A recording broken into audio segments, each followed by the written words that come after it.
దర్శకుడు వివి వినాయక్ గత కొంతకాలంగా అనారోగ్యంతో బాధపడుతున్నారు. లివర్ ట్రాన్స్‌ప్లాంటేషన్ తర్వాత కోలుకుంటున్న ఆయన తాజాగా మరోసారి అస్వస్థతకు గురయ్యారు. దీంతో కుటుంబ సభ్యులు ఆయన్ను ఆసుపత్రికి తరలించారు.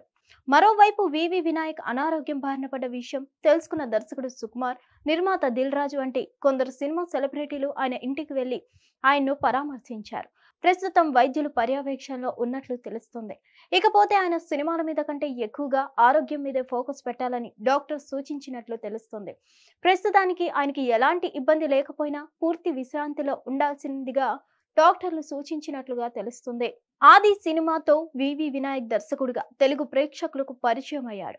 ఈ చిత్రం కూడా బాక్సాఫీస్ వద్ద మంచి విజయాన్ని సాధించడంతో టాలీవుడ్ డైరెక్టర్ గా మంచి గుర్తింపు ఏర్పడింది. ఆ తర్వాత చెన్నకేశవరెడ్డి, దిల్, ఠాగూర్, బన్నీ, అదూస్ చిత్రాలకు దర్శకత్వం వహించారు. బ్లాక్ బస్టర్ సినిమాను అందించిన వివి వినాయక్ కూడా స్టార్ స్టేటస్ లోనే కొనసాగుతున్నారు. అయితే కొన్ని సినిమాలు వరుసగా పరాజయం పాలవడంతో ఆయన సినిమాలకు విరామం ఇచ్చారు. చివరగా ఆయన బెల్లంకొండ సాయి శ్రీనివాస్ హీరోగా ఛత్రపతి హిందీ రీమేక్ చేశారు. ఆ సినిమా డిజాస్టర్ గా నిలిచింది.